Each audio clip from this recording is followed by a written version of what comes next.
सूटच्या फॉर्मॅटमध्येच. Now come to the next point, that is rescissions of the contract. What is mean by rescission? रिसेशनचं meaning तुम्हाला generally तर माहिती.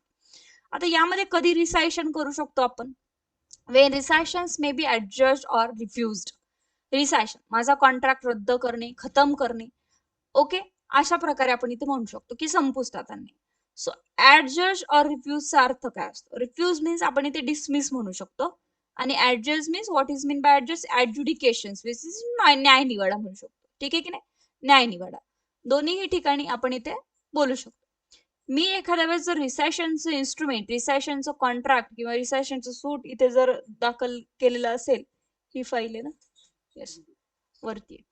So phone कर सरांना. वेन रिसेशन्स मे adjust और रिफ्यूज. सो इथे जे ऍडज्युडिकेशन्स आहे आणि रिफ्युजल आहे, त्या दोन गोष्टी आपल्याला नेहमी लक्षात ठेवायच्या. ह्या दोन पॅरामध्ये इथे आणि इथे कधी ऍडज्युडिकेशन्स होणार आणि कधी रिफ्यूज होणार, ह्या दोन गोष्टी दिलेल्या आहेत. सर्वात आधी ऍडजस्ट करणे आणि रिफ्यूज करणे यातला दोन्हीतला फरक लक्षात घ्या. मी स्पेसिफिक परफॉर्मन्सचा इथे सूट इन्स्टिट्यूट करतेय कोर्टासमोर, आणि मी म्हणते की एक पार्टी ए आणि बी आहे, मी ए आहे, that I am a plaintiff in this particular matter, and I have filed the suit that before the court for the rescission of the contract, की हा कॉन्ट्रॅक्ट संपुष्टात आणा, खत्म करा. तर कोर्ट एक काय करेल? माझ्या सूट मध्ये काही ग्राउंड दिसले तर ठीक आहे बाबा, चल तुम्हाला न्याय निवाडा करून देऊ, ऍडज्युडिकेशन करून देऊ, मीन्स तुमचं अप्लिकेशन, तुमचं सूट अलाउड करू. नाही तर काय करे? रिफ्यूज करे. दोन गोष्टी आल्या लक्षात. तर ही हेडिंगच सांगते कधी ऍडज्युडिकेशन होणार आणि कधी रिफ्यूज होणार, आणि अशा प्रकारे सेम क्वेश्चन्स तुम्हाला येणार प्रिलिम्स मध्ये.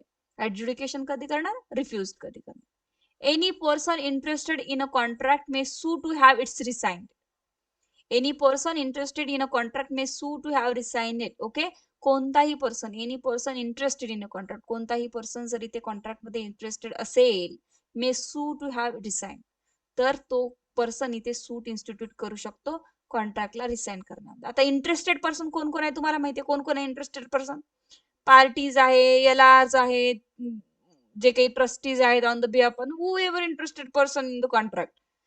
च्या डॉक्युमेंट्स मध्ये ज्यालाही कोणाला इथे प्रॉब्लेम्स आहेत की मला पुढे चालून काय होऊ शकतं, डेंजरस होऊ शकतं बाबा, नको. And such recessions may be adjudged, and such recessions may be adjudged. ठीक आहे की नाही? आणि हे जे रिसेशन्स आहे ते कोर्ट ऍडजस्ट करू शकतं by the court in any of the following cases. पण कोणत्या केसेसमध्ये? जसं आपल्याला रॅक्टिफाईड करताना तीन गोष्टी महत्वपूर्ण होत्या: fraud, mutual consent and express intention. तसंच इथे जर तुम्हाला रिसेशन करून घ्यायचं असेल, पूर्ण खतम करायचं असेल कॉन्ट्रॅक्ट तुमचा, तर where the contract is voidable और terminable by the plaintiff. Voidable और टर्मिनेबल बाय द प्लेंटिफ. एखादा इथे प्लेंटिफ आहे आणि त्याच्यामुळे किंवा त्याच्या ह्याच्यामुळे काय होतं, इथे वॉइडेबल होतोय कॉन्ट्रॅक्ट आणि टर्मिनेबल होतं, तर डिपेंडेंट काय पाहिलं, डिपेंडंट इथे काय करू शकतं इथून या सिच्युएशन मध्ये की याला टर्मिनेट करा. ठीक आहे, वॉइडेबल. जर फ्रॉड आहे, मिस्टेक आहे, ह्या सगळ्या गोष्टी जर कॉन्ट्रॅक्ट ऍक्ट मधल्या असेल तर आपण खतम करू शकतो. आयदर पार्टी जी आहे ती काय म्हणेल, by the plaintiff, by the terminable by the plaintiff. By the plaintiff means कोण आहे इथे प्लेंटिफ? लाईक ए आणि बी इथे सूट इन्स्टिट्यूट केलेला आहे, सॉरी इथे कॉन्ट्रॅक्ट झालेला आहे, आणि बी काय करतो इथे, बी चा हा जो कॉन्ट्रॅक्ट हा फ्रॉडुलंटली, म्युच्युअल मिस्टेक किंवा मिसरिप्रेझेंटेशन, अनड्यू इन्फ्लुअन्सने करून गेला, that be have a right to file a suit for the to declare the void or voidable. So याच्या ऑप्शनवर जर वाइडेबल आहे, याला वाटत असेल कॉन्ट्रॅक्ट मधल्या त्या 4-5 प्रोव्हिजन मध्ये माझा कॉन्ट्रॅक्ट बसतोय आणि वाइडेबल असेल, तरच इथे तुम्हाला कोर्ट रिसाइन करून देणार. आणि टर्मिनेबल बाय द प्लेंटिफ असेल, ऑलरेडी टर्मिनेबल आहे, कुठल्याही प्रकारे हा कॉन्ट्रॅक्ट पुढे जाऊच शकत नाही, संपुष्टात आल्यासारखं आहे, या सिच्युएशन मध्ये तुम्हाला कॉन्ट्रॅक्ट रिसाइन करता येईल. क्लिअर? 2 पॉइंट आहे हे, असेच्या असेच लक्षात ठेवायचे. पण कधी? इथे म्हटलंय बघा, हे पूर्ण वाचून घ्या. Any person interested in a contract may sue to have rescind and such rescissions may be adjust. तर हा पोर्शन ऍडजस्टला बोलतोय. कोर्ट कधी ऍडजस्ट करून देणार आहे तुम्हाला? इथे वॉइडेबल आणि टर्मिनेबल असेल तर. ठीक आहे, वॉइडेबल आणि टर्मिनेबल असेल. Where the contract is unlawful for causes not apparent on its face and the defendant is more to blame than the plaintiff. Where the contract is unlawful. इथे स्पष्ट सांगितलं आहे की हे जे कॉन्ट्रॅक्ट आहे तो अनलॉफुल आहे. तुमच्यामध्ये झालेला जर कॉन्ट्रॅक्ट अनलॉफुल असेल तर cause is not apparent on its face and the defendant is more blamed than plaintiff. Plaintiff इथे सूट इन्स्टिट्यूट करायला घेऊन गेला. आता प्लेंटिफ डिफेंडंट नाव दिले म्हणजे याच्यामध्ये तुम्हाला लक्षात येत आहे तर पार्टीज नाही, already suit which is definitely filed before the court. लक्षात आलं का तुम्हाला? ठीक आहे की नाही? सो इथे एखादा जो पर्सन आहे प्लेंटिफ आहे, अनलॉफुल कॉन्ट्रॅक्ट आहे for cause not apparent on its face and the defendant is more to blame than the plaintiff. ठीक आहे, मोर ब्लेम कोणावर आहे? डिपेंडंटवर आहे. मग डेफिनेटली एक पार्टी प्लेंटिफ सांगू शकते की सर हे अनलॉफुल आहे. ठीक आहे की नाही? आणि जे काही कॉन्ट्रॅक्ट झालाय तो अनलॉफुल झालेला आहे, more to blame than the plaintiff. डिपेंडंटवर जास्त ब्लेम येत आहे त्याच्यामध्ये. तुम्ही इथे आमचा कॉन्ट्रॅक्ट काय आहे संपुष्टात आणा, रिसायशन करून रद्द करून टाका. आलं लक्षात? आता हे तुम्हाला असं लक्षात राहणार नाही, कन्सेप्च्युअल क्लॅरिटी तुमची इथे काम करणार नाही.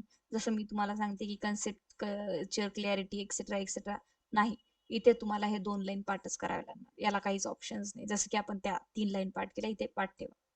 आता पुढे या, notwithstanding anything contain in subsection 1 the court may refuse to rescind the contract. आता कोर्ट ऍडजज इथे करत होतो 2 पॉइंट मध्ये, आता कोर्ट इथे काय करणार आहे? ऍडजजचा रिफ्यूज. कोर्ट रिफ्यूजही करू शकते एखादा कॉन्ट्रॅक्ट जर कोर्टासमोर आला तर. कधी रिफ्यूज करेल? Where the plaintiff has expressly और इम्प्लाइडली रॅटिफाईड द कॉन्ट्रॅक्ट. प्लेंटिफने ऑलरेडी रॅटिफिकेशनचं अप्लिकेशन दिलेलं आहे. जर तुम्हाला दुरुस्त करून मिळत आहे, अदर रेमेडी मिळत आहे, पण रिसायशनची काय गरज आहे? रद्द नका करू. मग दुरुस्त करून जर होत असेल तर डेफिनेटली ठीक आहे. एक्सप्रेसली इम्प्लाइडली रॅटिफाईड करून घेतलं तुम्ही ऑलरेडी, मग एकदा दुरुस्त करून घ्या, मग त्याला रद्द करा. मग एकदाच सांगा ना रद्द करायचं की दुरुस्त करायचं, बरोबर आहे की नाही? सो जर रॅटिफाईड करून घेतलं असेल, त्यामध्ये दुरुस्ती करून घेतली असेल आणि तो आता कंटिन्यू चालू शकतोय, कॉन्ट्रॅक्ट बनवू शकतोय व्हॅलिड कॉन्ट्रॅक्ट, देन आता तुम्ही रिसेशनसाठी अप्लाय नाही करू शकत. जर अशा प्रकरणामध्ये आफ्टर रॅक्टिफिकेशन तुम्ही रिसेशनसाठी अप्लाय केलं तर court may refuse but shall not refuse. May, कळलं का? मी म्हटलंय परत. कोर्टाला वाटलं काय काय वारंवार तेच रॅक्टिफिकेशन रिसायशन करतात, court may refuse it. Okay, so where owing to the changes of the circumstances which has taken place since the making of the contract, not being due to any act of the defendant himself, the parties cannot be substantially restored to the positions in which they stood when the contract was made. So where owing to the changes of circumstances, कुठल्याही प्रकारे changes आहे, circumstances which taken place since the making of the contract, ज्या वेळेस contract बनला तिथून पुढे काही changes घडत गेले, not being due any of the act dependent himself. पण मी आणि तुम्ही कॉन्ट्रॅक्ट केला, याच्यामध्ये जे काही चेंजेस घडत गेले ते मीही केले नाही आणि तुमच्याही डिफॉल्टमुळे झालेले नाही. काही चेंजेस घडत गेले सर्कमस्टन्शियल, जसे आपण टीपी मध्ये बघितलं की काहीतरी नदी येते आणि ॲसेशन्स होतात, काहीतरी एखादा कॉन्ट्रॅक्ट बिल्डर सोबत होतो, मग भूकंप येतात तर ती बिल्डिंग पडते. तर this is the circumstantially changes होत गेले. The parties can not substantially restore the positions in which they stood when the contract was made. आणि आता 1.5-2 वर्षामध्ये भूकंपामुळे ती अजून बिल्डिंग खचली आहे, तर पार्टीज म्हणजे बिल्डर आता पुन्हा तुम्हाला 1 वर्षात ती बिल्डिंग उभं करून द्यायला पॉसिबल नाही आहे. अशी जर सिच्युएशन कोर्टासमोर अराईज झाली तर कोर्ट इथे रद्द करून देणार नाही. मग तुम्ही काय म्हणणार की सर बिल्डर 1 वर्षात घर बांधून देणार होतं, त्यांनी दिलं नाही. बिल्डर मीन्स डिफेंडंट, डिफेंडंट कोर्टात येईल आणि त्याचे जे काय ते पॉइंट मांडेल. सर कॉन्ट्रॅक्ट जेव्हापासून झाला since making, not being a due any of the defendant, माझ्याकडनं कुठलाही फॉल्ट नाही झालेला आहे, बट सबस्टेन्शियली काय झालेलं आहे की अशा गोष्टी झालेल्या आहेत की मी आता पुन्हा त्या पोझिशन पासून काम सुरू करू शकत नाही, मला नव्याने काम सुरू करावे लागेल आणि त्याच्यामुळे हे 1 वर्षात होऊ शकत नाही. असे जर काही डिफॉल्ट न झाल्यामुळे जर परफॉर्मन्स इन परफॉर्मन्स किंवा कुठल्याही प्रकारचे नॉन परफॉर्मन्स कोर्टाला दिसत असेल तर कोर्ट रिफ्यूज करेल, तुमचं रद्द करून देणार नाही. तुम्ही काय डिमांड केली की 1 वर्षात नाही करून दिलं तर रद्द, आता आम्ही तुमच्याशी कॉन्ट्रॅक्ट करणार नाही, पण तसं नाही होणार. इथे दोन्ही बाजूंना ऐकून घेण्यात येणार आहे. So this is the second situation when the court refuse your contract, rescission, where third parties have during the subsistence of the contract acquired rights in a good faith without notice and for value. where third parties have, तुमच्या contract मध्ये कोणती तरी third party involve आहे, त्यांनी property purchase केली, तिकडे काल उदाहरण सांगितलं मी तुम्हाला, तिसऱ्याला माहितच नाही काही, during the subsistence of the contract, बरोबर आहे की नाही, आणि acquired right in a good faith, त्याचा काय दोष आहे? तर कोर्ट त्याच्याकडून प्रॉपर्टी मागून तुम्हाला देत नाही. तुमचं काय ते कंपन्सेशन तुम्ही पाहून घ्या, आता दुसऱ्या प्रॉपर्टी मधनं वसूल करा, कारण स्पेसिफिक होऊ शकत नाही. थर्ड पर्सननी इथे पैसे पेड करून गुड फेथ मध्ये प्रॉपर्टी विकत घेतली आहे, तर इथे तुमचा कॉन्ट्रॅक्ट जो रिसायशनचा जो पोर्शन आहे तो रद्द केला जाईल. तुम्हाला रिसायशनची रेमेडी मिळणार नाही, रिफ्यूज केलं जाईल. म्हणजे तुमचा सूट आल्या आल्याच हे ग्राउंड दिसले तर नाही, कोर्ट म्हणेल आम्ही नाही देऊ शकत तुम्हाला रिसेशन करून, कारण थर्ड पार्टी इन्व्हॉल्व आहे याच्यामध्ये, थर्ड पार्टीचा काही दोष नाही आहे. Where only a part of the contract is sought to be resigned and such a part is not severable from the rest of the contract. जर एखादा पार्ट आणि पार्ट कॉन्ट्रॅक्ट मध्ये मिक्स असेल आणि तुम्ही आता म्हणतायत की त्याला रिसाइड करून द्या, रद्द करून द्या, कोर्ट म्हणेल हा पार्ट त्या पार्ट मधून आम्हाला वेगळा करता येत नाही आणि आम्ही रिसाइन करून देणार नाही. जसा आहे तसा कॉन्ट्रॅक्ट कंटिन्यू करा. तुम्ही स्पेसिफिकली म्हणू शकत नाही की एवढा पार्ट याच्यातनं वेगळा करून द्या.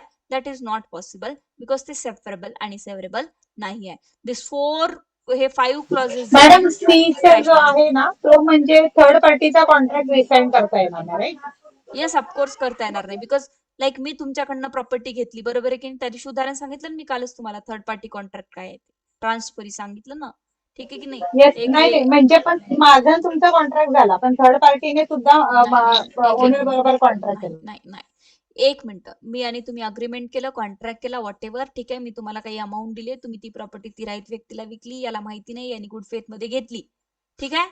आता इथे तुम्ही काय म्हणतात, कुठल्याही प्रकारे जे काही झालंय ते रद्द करून द्या आमचा कॉन्ट्रॅक्ट, आम्हाला करायचं नाही, जे काय ते पैसे वापस द्या, ठीक आहे की नाही? किंवा आता इथे जे काय ते पैसे वापस द्या, हे एक उदाहरण आहे. पण थर्ड पार्टी जर कुठल्याही प्रकारे तुमच्या कॉन्ट्रॅक्ट मध्ये इन्व्हॉल्व असेल आणि तुमचा कॉन्ट्रॅक्ट रिसाइन केल्यामुळे, रद्द केल्यामुळे याच्यावर काही फरक पडत असेल, याला जर काही धोका होत असेल किंवा प्रिजुडिस होत असेल, तर कोर्ट तुमचा कॉन्ट्रॅक्ट रद्द केला जाणार नाही. काय ते कंपन्सेशन तिकडून बघा, like that. Okay, third party कुठल्याही प्रकारे इन्व्हॉल्व असेल आणि तुमच्या रिसायशन मध्ये त्याच्या प्रॉपर्टीवर फरक पडत असेल तर. अक्षय, अक्षय,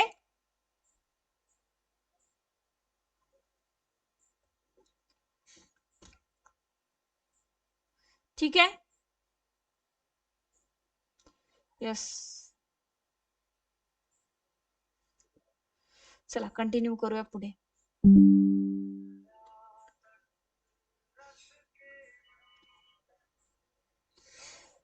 28. Contract in relation to the territories to which the transfer of the property. अरे गेलाय का?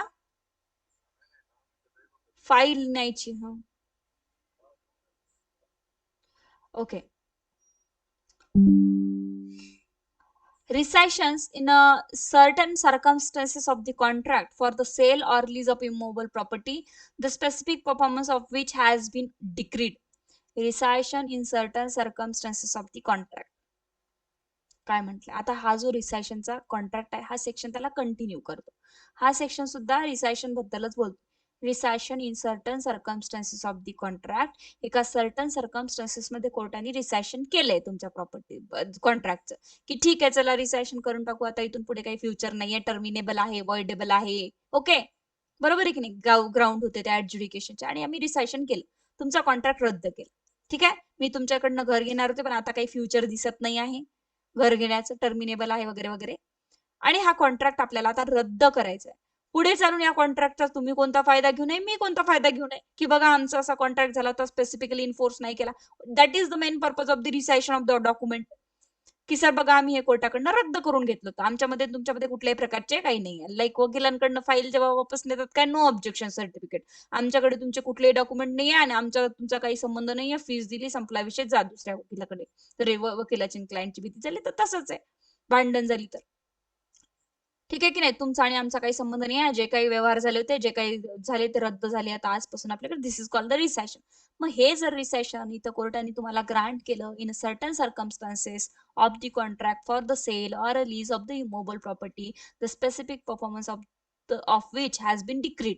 तर इथे स्पष्ट काय म्हटलंय यांनी, की जो कोणताही इथे रिसायशन इथे तुम्हाला इमोबल प्रॉपर्टीच्या लीज मध्ये, सेल मध्ये कोर्ट इथे डिक्रीड करते. मी आणि तुम्ही इमोबल प्रॉपर्टीचा कॉन्ट्रॅक्ट केला, बट ते पुढे नाही जाऊ शकला, वॉइडेबल होता, आणि मी रिसायशन साठी अप्लाय केलं कोर्टाने. हे किती दिवस झाले आमचे कागदपत्र असेच पडू नये, एक काम करा, यांनी पुढे या कागदपत्राचा फायदा घेऊ नये, मी घेऊ नये, रिसाइन करून टाका, खतम करून टाका, ठीक आहे की नाही, लाईक कॅन्सलेशन सारखंच, पण कॅन्सलेशन ओनली इन्स्ट्रुमेंट होतं, तिथं कॉन्ट्रॅक्ट रिसाईन करावं लागतं. So wear in any suit a decree for a specific performance of the contract for the sale or lease of the mobile property has been made and the purchase of the lessee does not. Where in any suit a decree for the specific performance of the contract for the sale or lease of immobile property has been made and the purchaser or lessee does not within the period allowed by the decree of such a further period as the court may allow pay the purchase money or other sum which the court has ordered him to pay. The vendor or lessor may apply in the same suit in which the decree is made to have the contract resigned, and on such applications the court may by order resign the contract either so regard the party in default of the altogether as justice of the case may require. Where in any suit a decree for a specific performance of the contract, जेव्हा तुम्ही इथे decree मिळवली आहे specific performance of the कॉन्ट्रॅक्टची for the sale or lease of the immovable property has been made and the purchase of the lessee does not, ठीक है, purchaser or does not within the period allowed by the decree or such a further period as the court may allow.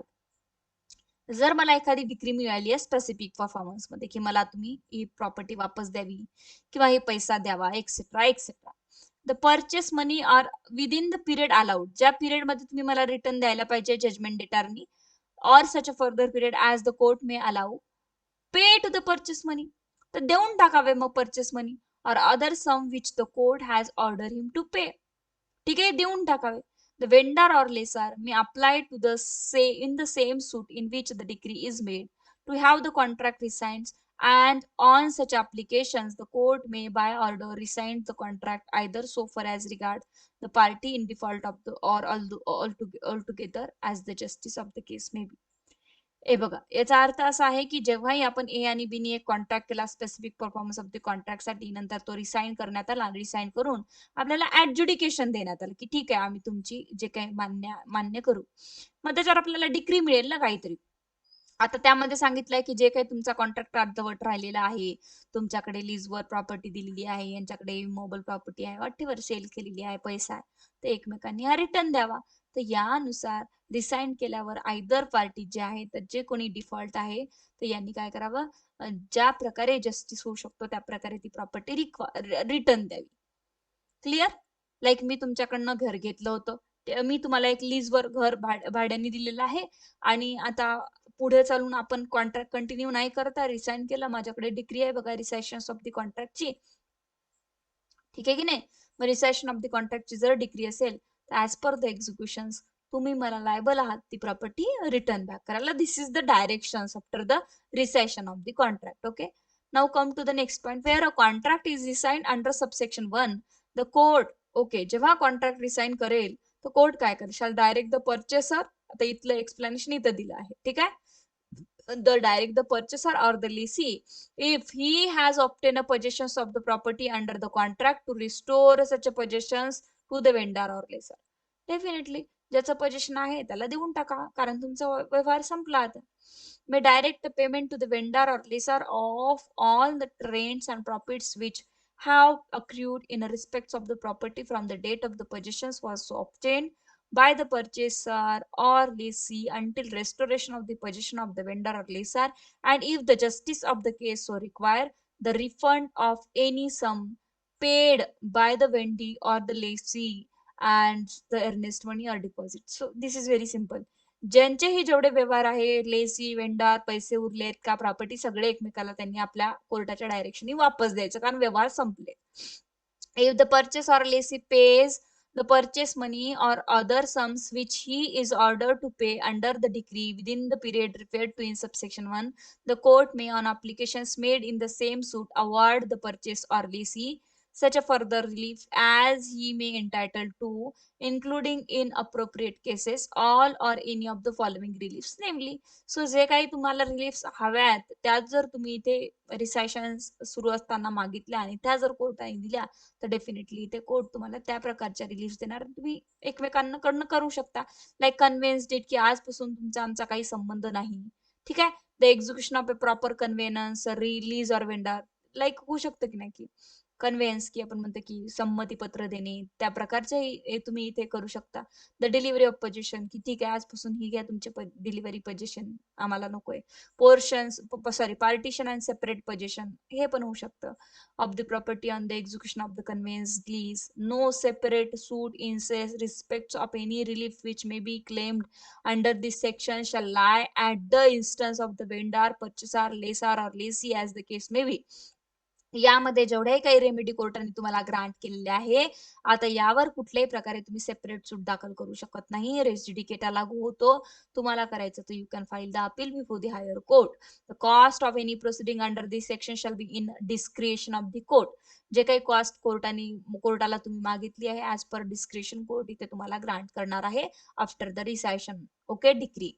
29 आणि 30 sections काय आहे 29 मध्ये म्हटलं alternative prayer for rescissions in a suit for a specific performance. Alternative prayer तुम्ही मागू शकता का sir ठीक आहे आम्हाला रिसायशन करून द्या आणि रिसायशन जर स्पेसिफिकली तुम्ही नाही करून दिली तर अल्टरनेटिव्हली तुम्ही काय देता मग आम्हाला. Yes definitely. So a plaintiff instituting a suit for the specific performance of the contract in a writing may pray in alternative that. Yes तुम्ही जर रिसायशन नाही करून देत असेल तर आम्ही अल्टरनेटिव्ह रेमेडी तरी कमीत कमी द्या. सो काय मागू शकणार तुम्ही if the contract can not be specifically enforce it may be rescinded and delivered up to the cancel. मग कॅन्सलच करून टाका सरळ सरळ. ठीक आहे की नाही. रिसायशन आणि कॅन्सलेशन मध्ये दोन प्रकार. कॅन्सलेशन मध्ये काय होऊ शकतं जेवढे पर्टिक्युलर पॉईंट तुम्हाला कॅन्सल करायचे की इथून पुढे आजपासून आपल्यामध्ये कुठलाही व्यवहार नाही किंवा तुमचं आमचं काही घेणं देणं. रिसायशनचाही तोच अर्थ आहे. पण रिसायशन हे कोर्टाची डिक्री मिळतं तुम्हाला. कॅन्सलेशन जस्ट इन्स्ट्रुमेंट कॅन्सल होत असतं. कोर्ट फक्त कॅन्सल करतं तुमचा व्यवहार. अँड द कोर्ट आणि डिक्री एक्झिक्यूट करता येतं. And the court if it is refuses to enforce the contract specifically may direct it to be signed and delivered up according. ठीक आहे. अल्टरनेटिव्ह मध्ये तुम्ही कॅन्सलेशन अवॉइड करू शकता. बघ कॅन्सलेशन आता समोरच शिकायचं आहे आपल्याला. Court may require party rescind to do equity. So equity आपण नेहमी फॉलो करतो की जेव्हाही तुम्हाला इथे रिसाइन करून घ्यायचं तर रिक्वायर पार्टीज की दोन्ही पार्टीला ऐकून घेणे आणि दोन्ही पार्टी मग इथे ऍडज्युडिकेशन वगैरे करणे on adjudging the rescissions of the contract. The court may require the party to whom such a relief is granted to restore so far as may be any benefit which may have received from the other party and to make a compensations for the justice may require. ज्यांनी ज्यांनी काही gain केलेलं आहे त्या contract मध्ये जेव्हा तुम्ही एकमेकाशी कॉन्ट्रॅक्ट केला तर त्यांनी ते रिटर्न द्यावं. That's it. Okay. So this is called recession. तुम्हाला हे काहीही विचारण्यात येणार नाही. तुम्हाला फक्त इतकं विचारण्यात येणार आहे काय हा सेक्शन हे 4 पॉइंट बस. कधी ऍडजस्ट होते आणि कधी रिफ्यूज. याच्या व्यतिरिक्त तुम्हाला काहीही येत नाही मी लिहून देते. ठीक आहे. फक्त तेवढं मात्र लक्षात ठेवा. पण हे कसं लक्षात ठेवायला लागणार आहे 26 27 सेक्शन पाठ करायचे 4 4 5 5 वेळ वाचायचे. Cancellation of instrument when cancellations may be order. काय म्हणताय कॅन्सलेशन ऑर्डर कधी होऊ शकतं. आता आपण रिसायशन ऑफ कॉन्ट्रॅक्ट बघितलं. Rescissions rectification of contract and instrument बघितलं. पण इथे रिसायशन ऑफ इन्स्ट्रुमेंट म्हटलंय. इन्स्ट्रुमेंट मध्ये एखादं डॉक्युमेंट येतं एखादं अग्रीमेंट येतं पण कॉन्ट्रॅक्ट इन्स्ट्रुमेंट मध्ये येत नाही. कॉन्ट्रॅक्ट मीन जेव्हा आपण अग्रीमेंट पर्यंत पोहोचतो that is called a instrument की तुमच्यामध्ये आणि माझ्यामध्ये एक जस्ट अग्रीमेंट झालंय त्याला आपण सहज कॅन्सल करून घेऊ शकतो कोर्टाकडनं की आमच्यामध्ये आहे याला कॅन्सल करून द्या बस काही याच्यावर एक्झिक्युशन करायची गरज नाही according to registration act cancellation तिथे देऊन टाका रजिस्ट्री ते कॅन्सल झालं तुमचं काही नाहीये संबंध. बट एक कॉन्ट्रॅक्ट जो जेव्हा बनेल ना तर त्याला ते रिसाइन करून घ्यावं लागतं. एक पद्धत आहे कोर्टामध्ये एक सूट दाखल करावं लागतं. ठीक आहे की नाही. So any person against whom a written instrument is void or voidable. आज मी आणि तुम्ही एक इन्स्ट्रुमेंट बनवलं प्रपोजल केलं ऍक्सेप्टन्स केलं कम्युनिकेशन केलं सगळं झालं एक अग्रीमेंट झालं आणि दिस इज अवर इन्स्ट्रुमेंट एक बॉन्ड तयार केला आपण दोघांनी आणि उद्या कळतंय मला की तो बॉन्ड वाईड आहे इलिगल आहे कॉन्ट्रॅक्ट ऍक्ट नुसार त्याला वाईड डिक्लेअर केले वाईडेबल आहे. ठीक आहे. So and who has reasonable apprehension that such an instrument if left outstanding may cause him serious injury. आणि जर आज मी याला कॅन्सल करून नाही घेतलं तर फ्युचर मध्ये मला सिरियस इंजुरी क्रिएट करू शकतं काहीतरी. बरोबर आहे की नाही. So may sue to have it adjudged void or voidable. एक तर ऍडजस्ट वाईड करा वाईडेबल करा अँड जे काही आहे ते and the court may in its discretion so adjudge it and order it to be delivered up the cancel. Adjudication मध्ये court cancelled म्हणून देणार आहे. आता बघा, दोन सिच्युएशन्स तुमच्याकडे इथे आल्या. सेक्शन 26 मध्ये आपण फ्रॉडवर रेक्टिफिकेशन केलं, डिफरन्स ओपिनियनवर रेक्टिफिकेशन केलं आणि म्युच्युअल मिस्टेकवर रेक्टिफिकेशन केलं. त्यानंतर आलो आपण रिसायशन मध्ये. रिसायशन मध्ये दोन गोष्टी होत्या. रिसायशन थोडं मोठं आहे, ऍडजेशन अँड रिफ्युज्ड आहे. ऍडज्युडिकेशन केलं आपण, वॉइडेबल वर केलं, टर्मिनेशन ऑफ द प्लेंटिफ वर केलं, नंतर रिफ्युजर सेपरेट ग्राउंड दिले. आता कॅन्सलेशन तुम्हाला कधी करता येतं, जेव्हा तुमचं इन्स्ट्रुमेंट वाईड आहे असं तुम्हाला कळलं की आपण जे इन्स्ट्रुमेंट रिटर्न मध्ये तयार केलं ते वाईड आहे, आपण जे इन्स्ट्रुमेंट जे आहे ते वाईडेबल आहे, आणि असं दिसून येत आहे की पुढे हे इन्स्ट्रुमेंट फ्युचर मध्ये मला धोकादायक आहे. या 3 ग्राउंडवर तुम्ही कॅन्सल करून घेऊ शकता तुमचं अग्रीमेंट मीन्स इन्स्ट्रुमेंट, एक डॉक्युमेंट कुठल्याही प्रकारचं.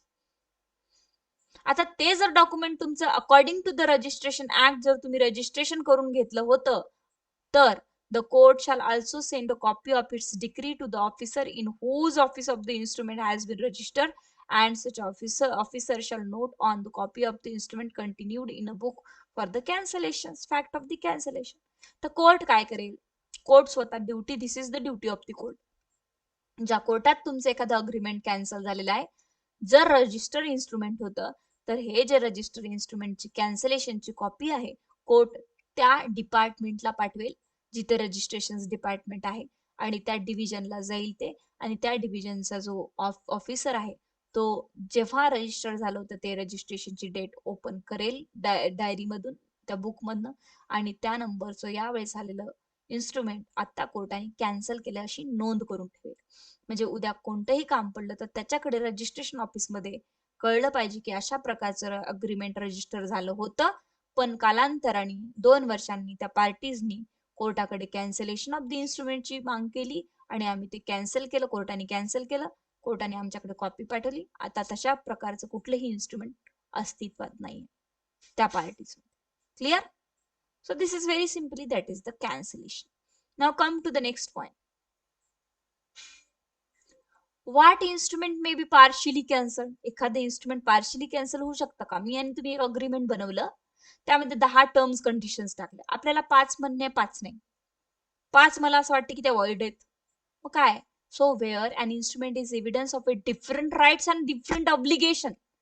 10 मध्ये डिफरंट राईट्स आहेत माझे, तुमचे डिफरंट ऑब्लिगेशन आहे. The court may in a proper case cancel it a part and allow it to stand for residue. जर आपण तशी माग करतोय आणि कोर्टाला वाटत आहे की हे बरोबर आहे, तर कोर्ट करेल 5 आहेत ते वाईड वाले काढून टाकेल, 5 ज्या आहेत ते व्हॅलिड आहे कंटिन्यू करा. तर पार्शियली पण कॅन्सल होऊ शकता का? Yes, instrument may be partially cancel. So असाही प्रश्न तुम्हाला येऊ शकतो. पण कोणतं इन्स्ट्रुमेंट पार्शियली कॅन्सल होतं? जिथे की बघा, प्रिलिमिनरी जिस्ट काढून देते मी तुम्हाला, different rights and different obligation वर बनलं होतं. कारण एकाच राईट आणि एकाच ऑब्लिगेशन वर बनलं असतं तर मग तिथे एकच आहे, फुल्ली कॅन्सल करावं लागतं. पण डिफरंट राईट मी 10 सांगितलेत तुम्हाला, त्यापैकी 5. जर एकच आणि याच्या कंडिशनवर अगोदरचा एक फ्यूज सांगा ना, कारण की माझ्याकडे नेटवर्क प्रॉब्लेम नाही, आला होता. व्हिडिओ मध्ये ऐकून घ्या काय झालं, काय इश्यू आहे. नाही, मला काहीच ऐकायला नाही आलं, ते वायफायचं कनेक्शन लॉस. ठीक आहे ना, रेकॉर्डेड होतं ना, ऐकून घ्याल. ठीक आहे, कारण ऑलरेडी खूप लेट झालेलं आहे. एवढा पोर्शन ऐकून घ्याल फॉरवर्ड करून. ठीक आहे. सो हे जे what instrument may by partially cancel जे झालेलं आहे, तर ते पार्शियली कॅन्सल होऊ शकतं जेव्हा अनेक कंडिशन्स, अनेक टर्म्स असतात, तर त्यापैकी काही जर तुम्हाला व्हॅलिड करायच्या, काही जर वॉइड करायच्या, तर court can do so, court may do so, sorry. आता power to require benefit to be restore or compensations to the made when instrument is cancelled or is successfully resisted as being void or voidable. Same section आहे जेव्हा आपण रिसायशन मध्ये बघितला. रिसायशन जेव्हा grant करतं आणि इथे कॅन्सलेशन जेव्हा ग्रांट करतं, तर ज्या पर्सनचं इथे कॅन्सल केल्यामुळे दुसऱ्या पर्सनला, मी तुमच्याशी इन्स्ट्रुमेंट कॅन्सल केलं, तुम्हाला काहीतरी नुकसान झालं, तर मला ते पैसे तुम्हाला वापस द्यावं लागेल, मला कंपन्सेशन.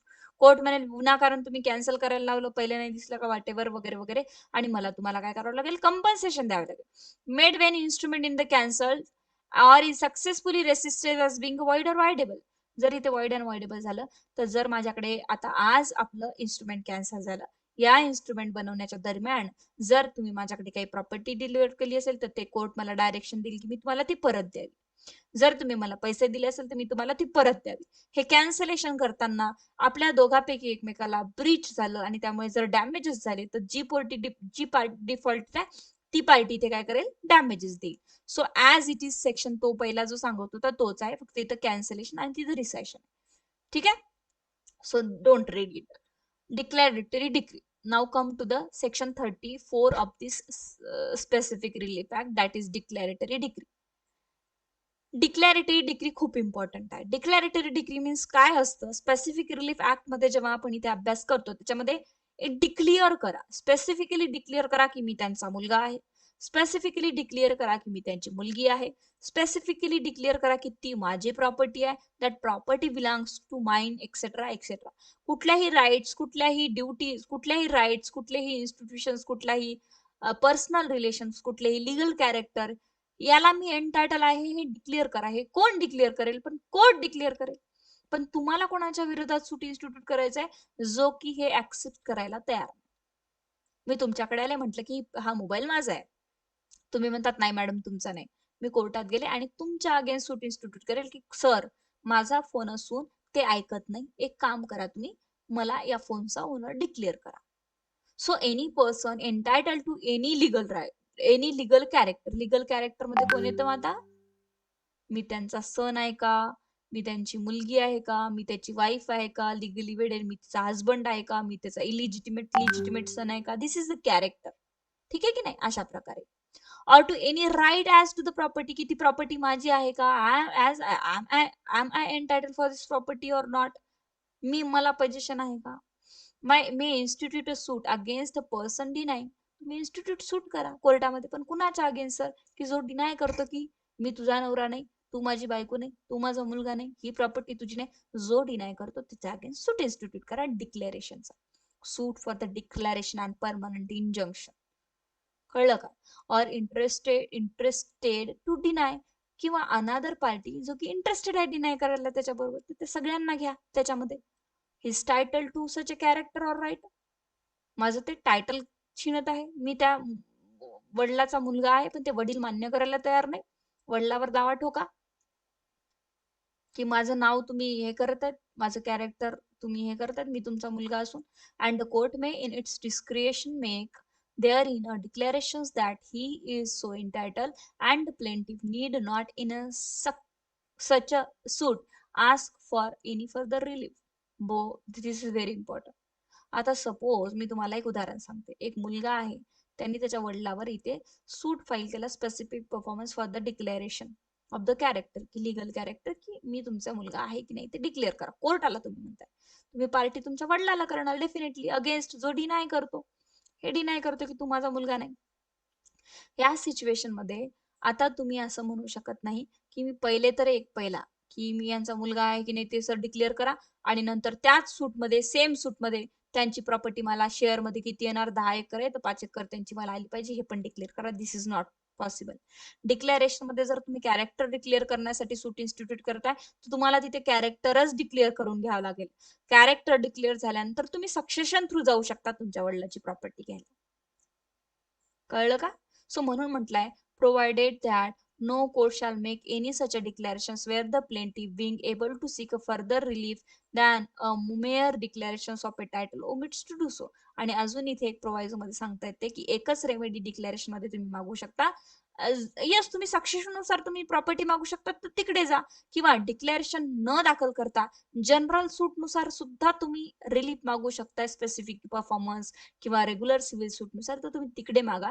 डिक्लेरेशन मध्ये फक्त एवढ्याच गोष्टीवर तुम्ही लिगल कॅरेक्टर, प्रॉपर्टी आणि एवढ्या 2-3 कॅरेक्टरवर तुम्ही ते काय करू शकता, डिक्लेरेशनचा सूट दाखल करा. आणि दुसरे रेमेडीज मागू नका. मग एक मागितली ना तर हेच मागा, मग डिक्लेअर झाल्यानंतर तो कागद घ्या आणि रेग्युलर सूट वाईज जा. इथे जास्त डिस्कशन होणार नाही. Clear. This is the declaration. हे लक्षात ठेवा, हे 3-4 पॉइंट लक्षात ठेवा. इथे काही डाऊट आहे का सांगा, नाही तर पुढे जाऊ. म्हणजे व्हेरियस रेमेडी आपण नाही मागू शकत, नाही फक्त मागू वन शकत. Remedy. Yes, one remedy, only one remedy for the declaration. Okay. Yes. आणि ती ऍग्रीड डिक्लेअर पार्टीला मॅम अपील आहे का, की म्हणजे काय आहे ऑफकोर्स आहे, फर्दर ऑफकोर्स रिलीफ? आहे, of course. Further relief okay agreed party can appeal करू शकतो डेफिनेटली. Okay yes yes. इथे 2 रेमेडी मागण्याचं कारण असं आहे की पहिले तर डिक्लेअर करू घ्या की तुम्ही मुलगा आहे की नाही आहे. क्लिअर. आता मुलगाच नसेल तर प्रॉपर्टीवर डिक्लेरेशन कुठून करणार ना, त्यामुळे एकच रेमेडी इथे डिक्लेरेशन मध्ये केली जाईल. आणि डिक्लेरेशनचा सूट असा असतो की लाईक डिक्लेअर करायचंय कोर्टाला, तर दिस इज नॉट इझी. ठीक आहे की नाही. त्यामुळे येस एकच येस रेमेडी डिक्लेअर केली जाईल, बाकी जे आहेत ते तुम्ही रेग्युलर सूटनी जा, रेग्युलर सूटची प्रोसिजर अप्लाय करू शकता. आता हा जो एक्सप्लेनेशन आहे this is very interesting actually. A trustee of the property is a person interested to deny a title adverse to the title of the someone who is not in existence and for whom if in existence he would be a trustee. Okay, काही समजलं नाही. पण बघूया आपण, don't वरी. काय म्हटलंय, एक trustee of the property आहे. तुम्हाला ट्रस्टचा कॉन्ट्रॅक्ट माहिती आहे, आपण फर्स्ट डे पासून ट्रस्ट करतो. ठीक आहे, हे एक मंदिर आहे समजूया आणि याचा हा ट्रस्टी आहे. आता तुम्हाला माहित आहे ट्रस्टी सूट फाईल करू शकतो की नाही अकॉर्डिंग टू द सेक्शन 7, 8, 6 वगैरे सगळ्या श्रेणी करू शकतो, because he is a interested person. जेवढ्या वेळापुरता त्याचा ट्रस्टचा कॉन्ट्रॅक्ट आहे मंदिरासोबत, तो इथे काय करू शकतो, सूट इन्स्टिट्यूट करू शकतो for the benefit of the temple. Clear. So the trustee of the property is a person interested to deny. पण इंटरेस्टेड टू डिनाय म्हणजे समजा ट्रस्टीच डिनाय करत असेल तर मग कोणीतरी जो पर्सन, जो एक एक मुलगा आहे, एक सन आहे, तो म्हणतोय की या मंदिराचा ट्रस्टी मी आहे. पण हा ट्रस्टी काय करतोय, डिनाय करतोय, म्हणतोय तू नाही आहे मंदिराचा ट्रस्टी, किंवा दुसरे काही, ही मंदिराची ही जागा आहेच की नाही. अशा प्रकारे असा ट्रस्टी डिनाय करत असेल, a title adverse to that the title of someone who is not in existence. आता टायटल डिस्कस होता याचं, कोणाचं, देवाचं, की अयोध्या वर्डिक्ट घेऊया. सेम इथे अयोध्या वर्डिक्टचा हाच एक ऍक्च्युली पोर्शन आहे डिक्लेरेशनचा. हे अयोध्याचं टेम्पल आहे आणि इथे इथे भगवान राम, श्रीरामाचं मंदिर हे आहे की नाही, म्हणजेच आपल्याला इथे टायटल डिस्कस करायचे की मंदिर आहे कुणाचं, म्हणजे इथे या जागेवर मंदिर कुणाचं होतं, म्हणजे ही जागा कुणाची आहे, श्रीरामाची आहे का ही जागा. आता श्रीराम अस्तित्वात आहेत का, देव आहेत, Shriram is a God. that person, that the god is not in existence, one who is not in existence. आता त्याचं टायटल डिस्कस करायचं आपल्याला, that person is not in existence. मग कोण करणार, तर a title adverse to the title someone who is not in existence and for whom if in existence he would be a trustee. So याच्या बिहाफवर जो कोणी ही trustee आहे आता लिगल कॉन्ट्रॅक्ट मध्ये, आणि तो ट्रस्टी एक्झिस्टन्स मध्ये आहे, आणि जो ही ट्रस्टी किंवा अनादर पर्सन, जो कोणीही इंटरेस्टेड पर्सन इथे डिनाय करतो आहे, त्या पर्सनच्या अगेन्स्ट तुम्ही इथे काय करू शकता, दावा दाखल करू शकता. म्हणजे आता Ayodhya verdict, don't take it otherwise or politically, आपण केस लॉ डिस्कस करतोय. सो इथे राम मंदिरची जागा ही आहे की नाही हे डिस्कस करायचं होतं. त्या मंदिराचे जे ट्रस्टी होते त्यांनी इथे on the behalf of the God Lord Rama, इथे जे कोणीही मोहम्मदन जी मस्जिद होती त्यांचे जे ट्रस्टी होते, जे की डिनाय करत होते की ही रामाची जागा आहे की नाही, व्हॉट एव्हर, देन जे काही निर्णय लागला तो सुप्रीम कोर्टाने लावला. तर यांच्या बिहाफवर इथे जे काही नॉन एक्झिस्टन्स मध्ये आहेत तशा बिहाफवर ट्रस्टी इथे सूट इन्स्टिट्यूट करू शकतात for the declaration. Clear. So this is the Ayodhya verdict. हा जो एक्सप्लेनेशन आहे हा अयोध्या वर्डिक्टचा एक्सप्लेनेशन आहे. अयोध्या वर्डिक्ट वाचला तर सरळ सरळ या एक्सप्लेनेशनला तुम्हाला तिथे इंटरप्रिटेशन करून चांगल्या प्रकारे मिळेल, म्हणजे वाचायला मिळेल तुम्हाला. वाचा कधी जेएमएफसीची परीक्षा झाल्यावर. Okay, now come to the next point, that effect of declaration. जर डिक्लेरेशन झालं, आज मी माझ्या वडिलाच्या विरोधात दावा केला की मी तुमची मुलगी आहे की नाही हे डिक्लेअर करायचंय, ते नाही म्हणतात, मी कोर्टात गेले, कोर्टाने डिक्लेअर केलं की यस मॅडम यांच्याच मुलगी आहे, मी झाले खुश. आता मी सगळ्यांना डिग्री दाखवत फिरते, बघा मी त्यांचीच मुलगी, लोकांना काय देणं घेणं नाही. Okay. So a declaration made under this chapter, जर तुम्हाला राम मंदिराची ही जागा एम डिक्लेअर केलं, तुम्ही त्यांची मुलगी एम डिक्लेअर केलं, ही तुमची प्रॉपर्टी एम डिक्लेअर केला किंवा डिसमिस केलं, whatever declaration court ordered, is binding only on the parties to the suit. जे पार्टीच्या सूटचे ए बी आहे त्यांच्यावर बाइंडिंग आहे, बरोबर आहे की नाही. आता मी गेले माझ्या घरी, म्हटलं हे बघा बाबा, हे डिक्लेरेटरी डिग्री आहे, कोर्टाने मला ग्रांट केली की मी तुमचीच मुलगी आहे. माझ्या वडिलाला तर आता मान्य करावंच लागेल ना. कोर्ट म्हणतंय, माझे वडील अपील करेल, काही करेल, पण ऍट दी एंड आता अपिलेटचा निर्णय आला सुप्रीम कोर्टात, तर मान्य करावंच लागेल. माझे वडील मान्य करतील. कसे मान्य करतील? मला प्रॉपर्टीमध्ये हिस्सा देतील, मला घरात राहायला जागा देतील, मला त्यांचं नाव लावायला देतील. माझ्या वडिलांना मान्य करावं लागेल. पण आजूबाजूचे शेजारी काय म्हणतात, तुझे वडील मान्य करतील, कोर्ट मान्य करेल, आम्ही मान्य करणार नाही की तू त्यांची मुलगी आहे. याच्याने काही फरक पडतो का? नाही. आता राम वर्डिक्ट घ्या. लॉर्ड रामाची ती जागा आहे की नाही? काही लोक जजमेंटच्या फेवर मध्ये आहे, काही लोक जजमेंटच्या विरोधात आहे. पण जे विरोधात आहे किंवा जे फेवर मध्ये, यांच्याशी आपल्याला काही देणं घेणं नाही. जे 2 ट्रस्टी होते मंदिराचे आणि मस्जिदचे, यांना तर मान्य करावं लागलं जो सुप्रीम कोर्टाने जो काही निर्णय दिला. तर parties are claiming through them respectively, and where any of the parties are trustee on the person from whom, for whom, if in existence at the date of the declaration, such a parties would be a trustee. तर जे parties आहेत त्यांच्यावर हे जी डिक्लॅरेटरी degree आहे ही binding आहे. म्हणूनच डिक्लॅरेटरी degree आहे ही right in rem असते. काय असते? राईट इन रेम असते, राईट इन पर्सोनेम नसते. लोकांनी मान्य केलं नाही केलं तर आपल्याला काही घेणं देणं नाही, पार्टीनी मान्य करावं. Right in rem. Personal parties to the सूट वर binding means right in rem. आणि होल वर्ल्ड वर बाइंडिंग, जसं की PIL वगैरे असतं. काय असतात हे PIL वगैरे? अयोध्या वर्डिक सिव्हिल सूट होता, PIL नव्हतं, लक्षात घ्या. हे जे होल बाइंडिंग असतात ते काय असतात? Right in a personam. नाही sorry, right in person personal right right असतो. नाही नाही सॉरी, चुकलं का राईट इन मॅडम? पर्सन. हा सांगण्यात चुकले. हा जो आहे हा पार्टीज जर बाइंडिंग असेल तर that is right in a personam, आणि right in a rem means binding on the whole world. ठीक आहे, थोडस मला चुकले. So this is your declaratory decree. Okay, ठीक आहे. सो हे झाला तुमचा आजचा पोर्शन. उद्या मॉर्निंगला आपण इतकं कव्हर करून घेऊया, मी बाहेरगावी जाण्याच्या आत. ठीक आहे.